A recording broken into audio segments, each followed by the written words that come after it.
Hello दोस्तों, welcome back to my YouTube channel. आज की वीडियो है part 2 of chapter 3 of 11th accounts. मेरी वीडियो सीक्वेंस में बनी हुई है। अगर आपको इन वीडियो को इफेक्टिव यूज करना है तो आपको पहले प्रीवियस वीडियोस को देखना बहुत जरूरी है। उसके लिए आप मेरे चैनल पे जाकर प्लेलिस्ट चेक कर सकते हैं या फिर लिंक आपको ऊपर टॉप राइट कॉर्नर नीचे डिस्क्रिप्शन में मिल जाएगा।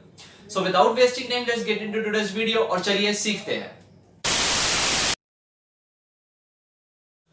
हाँ जी दोस्तों, तो 6 कॉन्सेप्ट इससे पहले वाली वीडियो में करने के बाद ये हमारा 7th कॉन्सेप्ट जो है कॉस्ट कॉन्सेप्ट और historical cost principal.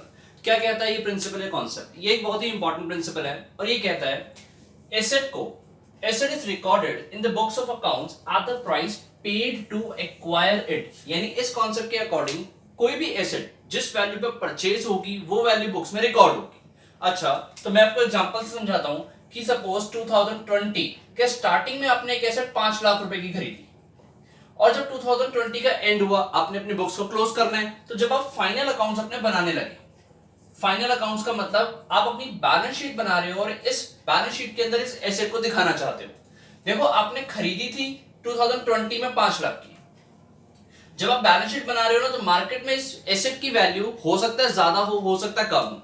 Suppose market में इस एसेट की वैल्यू कम हो तो 4 लाख हो गई और ज्यादा की बेचे तो 6 लाख की बिक रही है। यानी कुछ भी हो सकती है, बस इसकी वैल्यू मैं कह रहा हूं 5 लाख नहीं है। स्टिल आपको अपनी बैलेंस शीट के अंदर जो 2020 के एंड में बनेगी इस एसेट को 5 लाख पे रिकॉर्ड करना पड़ेगा। ये कहता है ये कॉन्सेप्ट। चलो, ये तो सेम ईयर की बात हो गई। सर, क्या ऐसा भी हो सकता है कि जैसे 2 साल पहले मैंने एक एसेट 5 लाख की खरीदी थी तो आज भी वो मेरी बुक्स में 5 लाख की दिखेगी? अरे ऐसा कैसे हो सकता है? सुनो, जब भी कोई एसेट परचेज की जाती है तो यूजेज के साथ, उसको टाइम बीतने के साथ, पासेज ऑफ टाइम के साथ या यूजेज के साथ उसकी वैल्यू कम होती रहती है। यानी यहां पर लिखा गया कि एसेट की वैल्यू को सिस्टमैटिकली रिड्यूस किया जाएगा बाय चार्जिंग डेप्रिसिएशन। सपोज अब मैं आपको एग्जांपल पूरा करता हूं कि अगर 2020 में आपने 5 लाख की एसेट खरीदी है और 2 इयर्स के बाद यानी कि 2020 का एंड, उसके बाद 2020 के बाद 21 आएगा उसका एंड, एंड 2022 में इस एसेट की क्या वैल्यू होगी? देखो, हिस्टोरिकल कॉस्ट कॉन्सेप्ट का जो फर्स्ट पॉइंट था उसने तो बोला कि पेड टू एक्वायर इट, उस वैल्यू पे रिकॉर्ड करोगे जो आपने एक्वायर करने के लिए पे किया, यानी कि 5 लाख पे। बट यहां पर सेकंड पॉइंट एक और बोला गया कि सिस्टमैटिकली रिड्यूस कर सकते हो वैल्यू को डेप्रिसिएशन चार्ज करके। इसका मतलब थोड़ा और क्लियर करते हैं। सिस्टमैटिक डेप्रिसिएशन का मतलब है कि जब भी कोई एसेट यूज होगी तो उसकी वैल्यू में तो कुछ ना कुछ गिरावट आएगी। ऐसा हो ही नहीं सकता कि अगर मैंने 5 लाख की एसेट खरीदी थी 2 साल पहले तो 2 साल के बाद भी वो पूरे 5 लाख की बिक जाए। डेफिनेटली कुछ ना कुछ वैल्यू कम हो गई होगी।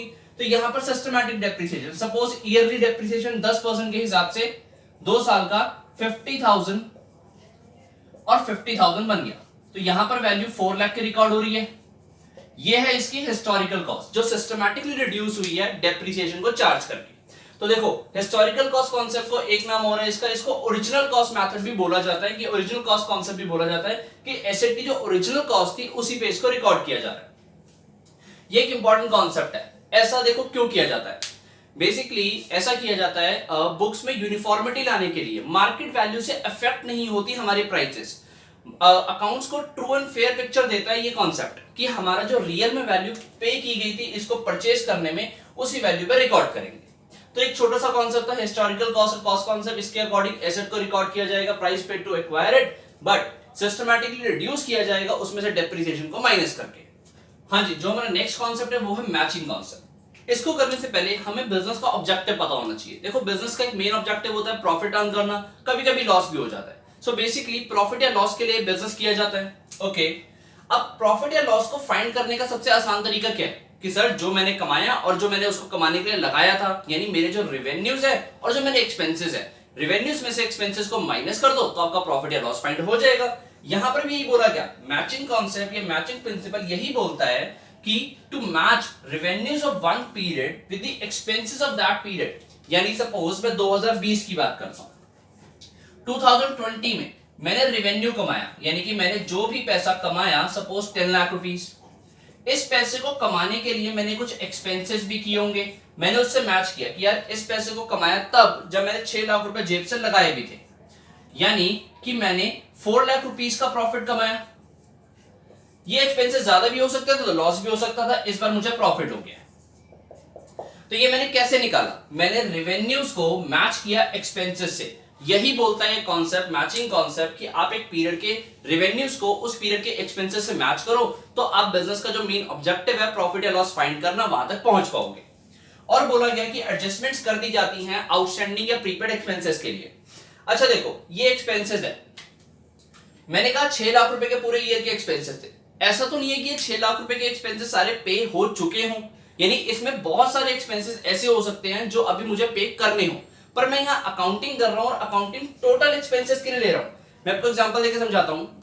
मेरे एम्प्लॉयज की सैलरी मुझे पे करनी थी, यानी देखो इस ईयर का टोटल एक्सपेंस था 6 लाख रुपए, जिसमें 1 लाख रुपए की सैलरीज है। मैंने ना अभी सैलरीज पे नहीं करी, बट है तो वो इसी साल का खर्चा ना। देखो उन सैलरी के बदले जो बेनिफिट मिला होगा उससे मैं रेवेन्यू कमा चुका हूं, तो डेफिनेटली सैलरीज का जो एक्सपेंस है वो इस ईयर में माइनस हो जाना चाहिए। तो यहाँ पर मैं आउटस्टैंडिंग यानी कि जो एक्सपेंस मुझे अभी पे करना है, उसके अलावा जो एक्सपेंस मुझे एडवांस में मतलब एडवांस में पे कर दिया है, डेफिनेटली जो एक्सपेंस मैंने अभी एडवांस में पे कर दिया है उसका रेवेन्यू मैंने अभी जनरेट नहीं किया होगा, वो जिस पीरियड का एक्सपेंस है वहां उसका रेवेन्यू जनरेट होगा, तो उसको यहां पर रिकॉर्ड भी नहीं कर सकता, तो उसको मैं यहां से हटाऊंगा, मतलब एडजस्टमेंट्स करूंगा। बेसिकली आपने इतना समझना है अभी कि आउटस्टैंडिंग और प्रीपेड एक्सपेंसेस जो भी होंगे इस कॉन्सेप्ट में, ये कॉन्सेप्ट बोलता है कि उनकी एडजस्टमेंट्स करो और प्रॉफिट एंड लॉस फाइंड करो। सेम पीरियड के एक्सपेंसेस, सेम पीरियड के रेवेन्यू को सेम पीरियड के एक्सपेंसेस से माइनस करके profit and loss find out करो। तो हमने अपने दो कॉन्सेप्ट और कॉस्ट कॉन्सेप्ट और मैचिंग कॉन्सेप्ट को पढ़ लिया। आइए चलते हैं नेक्स्ट कॉन्सेप्ट पे। हाँ जी, जो हमारा नेक्स्ट प्रिंसिपल है वो है डुअल एक्सपेक्ट और डुअलिटी प्रिंसिपल। ये क्या बोलता है? एक्चुअल में इस प्रिंसिपल के ऊपर जो डबल एंट्री बुक कीपिंग है उसका पूरा सिस्टम डिपेंड करता है। बोला गया कि every transaction entered into has two aspects, a debit and a credit, यानी कि जो भी ट्रांजैक्शन बुक्स में एंटर होगी उसके दो एक्सपेक्ट्स होंगे, एक डेबिट और एक क्रेडिट। मैं आपको एग्जांपल देके समझाता हूं। सपोज मिस्टर ए ने बिजनेस स्टार्ट किया। जब बिजनेस स्टार्ट किया तो इन्होंने 1 लाख रुपीस अमाउंट बिजनेस में इन्वेस्ट किया। इन्हें बिजनेस स्टार्ट करने के लिए इन्होंने रुपीस 1 लाख लगाया। मैं इसको क्या बोल सकता हूं? ये मेरी कैपिटल है, जो पैसा बिजनेस में लग सकता है। हमने बेसिक अकाउंटिंग टर्म से पढ़ा था कि जो अमाउंट बिजनेस में इन्वेस्ट होता है उसको कैपिटल बोला जाता है। तो इन्होंने कैपिटल लगाया और हमने याद करो फर्स्ट कॉन्सेप्ट जो हमारा फर्स्ट प्रिंसिपल था बिजनेस एंटिटी और अकाउंटिंग एंटिटी कॉन्सेप्ट, उसमें पढ़ा था कि बिजनेस का ओनर और उसके बिजनेस दो सेपरेट पर्सन ट्रीट होते हैं। तो उसके अकॉर्डिंग मिस्टर ए ने जो बिजनेस स्टार्ट किया, ये है बिजनेस। इस बिजनेस के पास जब 1 लाख रुपए इन्वेस्ट किया गया तो बोला गया इस बिजनेस का एक तो इसके पास कैश क्रिएट हो गया। अब कैश जो है वो इसकी एसेट बन गई, ठीक है जी। और उसके अलावा इसके पास एक कैपिटल यानी एक लायबिलिटी भी जनरेट हो गई, कर्जा जनरेट हो गया। लायबिलिटी जो एसेट होती है उसको मैं डेबिट करता हूं और जो लायबिलिटी होती है उसको क्रेडिट करता हूं। तो देखो फर्स्ट ट्रांजैक्शन बिजनेस की बिल्कुल जो फर्स्ट ट्रांजैक्शन थी उससे भी मेरे दो एक्सपेक्ट्स निकल के आए, एक क्रेडिट का एक डेबिट का। तो इसी तरीके से कोई भी ट्रांजैक्शन होगी उसके दो एक्सपेक्ट्स होंगे। मैं एग्जांपल एक और लेता हूं। बिजनेस ने बैंक से लोन लिया। जब बिजनेस ने बैंक से लोन लिया तो इसके पास बैंक में पैसा आ गया, यानी अगेन मैं बोल सकता हूं कि एक एसेट जनरेट हो गई। ऑन द अदर हैंड वापस करने की ऑब्लिगेशन भी तो क्रिएट हो गई, यानी कि लायबिलिटी भी तो जनरेट हो गई। जो एसेट आई होगी उसको डेबिट कर दिया, जो लायबिलिटी आई होगी उसको क्रेडिट कर दिया।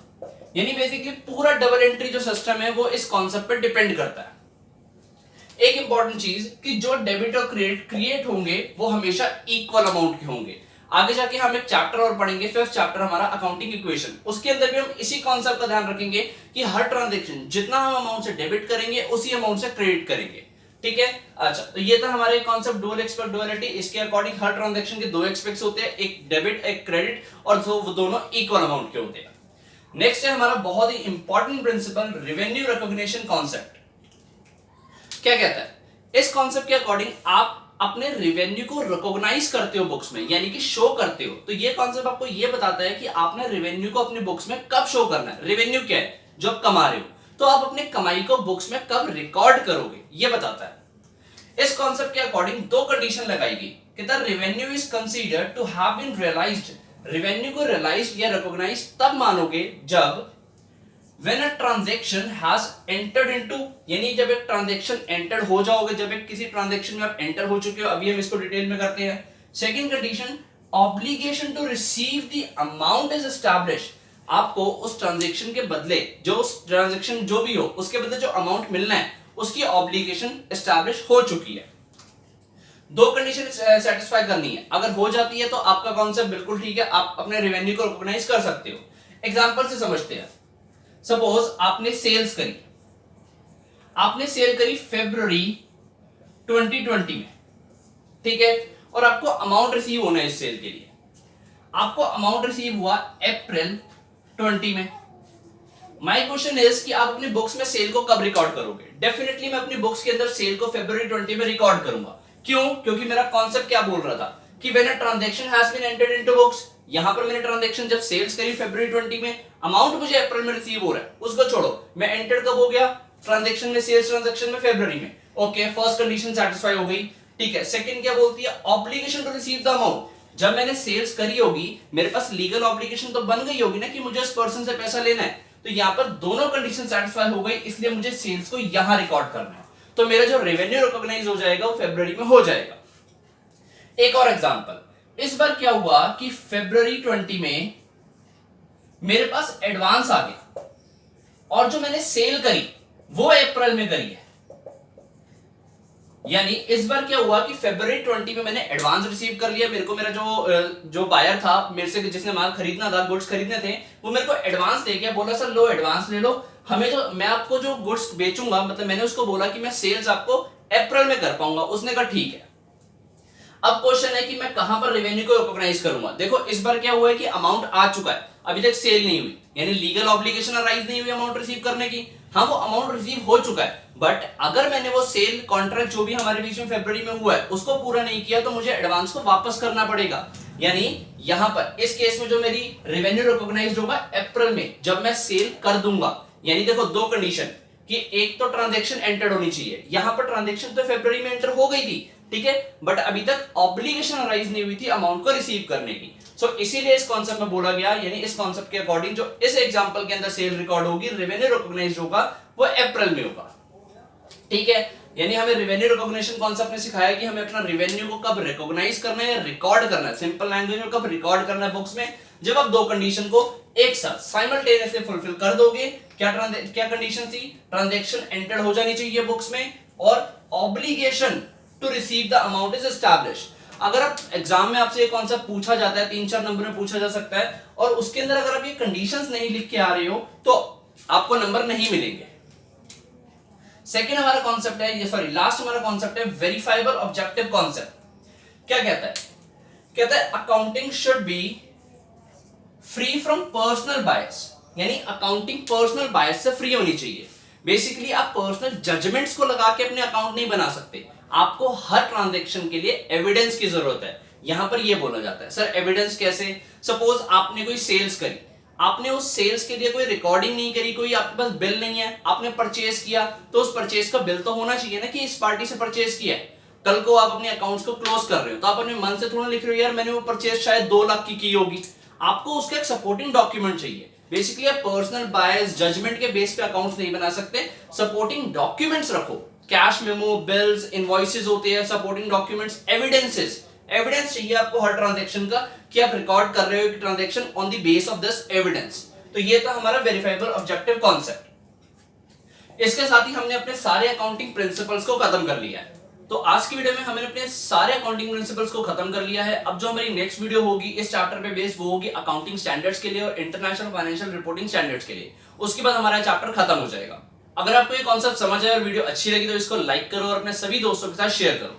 चैनल को सब्सक्राइब करके वो बेल आइकन को दबाना बिल्कुल मत भूलना। मैं आपसे मिलूंगा अपनी नेक्स्ट वीडियो में। Thank you.